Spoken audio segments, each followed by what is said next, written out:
एक समय की बात है। एक बेरंगपुर राज्य था। वहाँ के जीव जंतु, प्रजा एवं राजा अपनी बेरंग दुनिया से बहुत परेशान थे।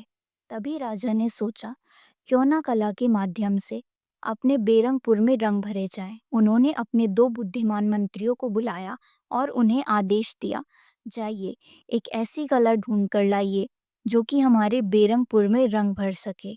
इसी खोज में दोनों मंत्री निकल पड़े।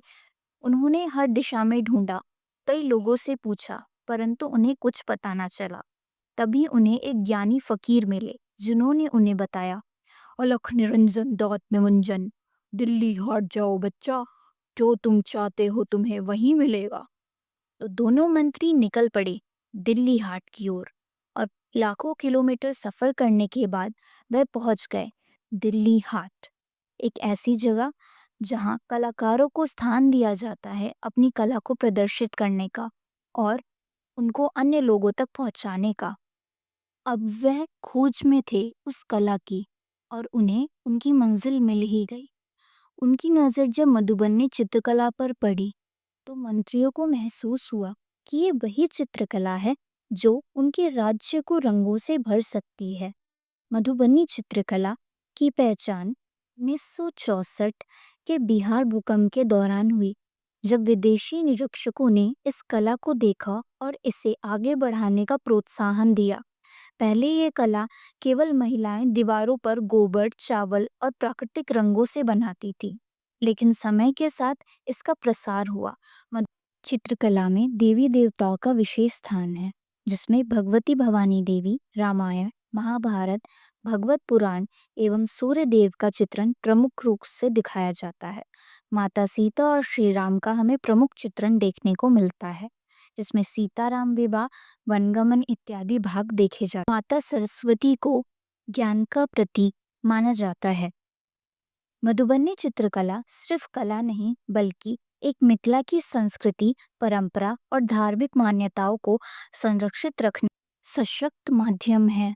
अब आते हैं इस कहानी के असली नायक, हमारे कलाकार, जिन्होंने हमारी कला को जीवंत रखा है। जिनमें से एक हैं अशोक कुमार पासवान जी। अशोक जी बिहार के मधुबनी से आते हैं और उन्होंने यह कला अपनी माता श्रीमती कुसुमा देवी से सीखी। वह इस कला के छठी पीढ़ी के प्रतिनिधि हैं।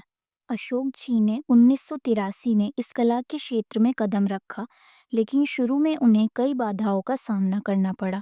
1989 में वह भारत वस्त्र मंत्रालय से जुड़े और उन्हें कार्य की एक नई दिशा मिली।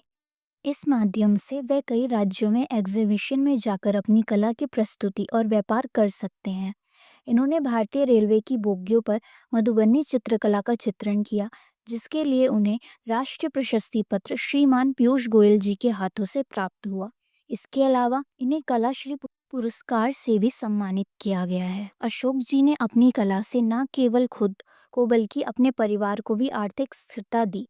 उन्होंने अपने बच्चों का नामांकन निफ्ट में कराया ताकि वह इस कला को नए आयाम दे सके।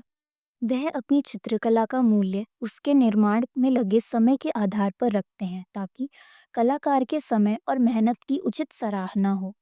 अशोक जी ने बिहार सरकार के मुख्यमंत्री आवास की दीवारों पर मधुबनी चित्रकला का भव्य चित्रण किया है और गंगा नदी के किनारे 5 किलो अपनी कला से सजावट की है। मधुबनी जैसी पारंपरिक कलाएं हमारे देश की अनमोल धरोहर है, परंतु आज भी कई कलाकार जैसे अशोक कुमार पासवान अपनी कला के जरिए केवल सीमित आय अर्जित कर पाते हैं।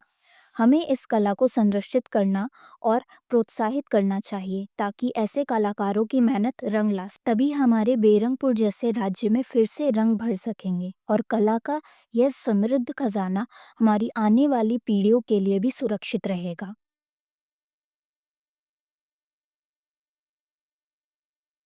मधुबनी के रंग रचे संस्कृति के पहचान, रेखा रेखा गढ़े कथा मिथिला के सम्मान।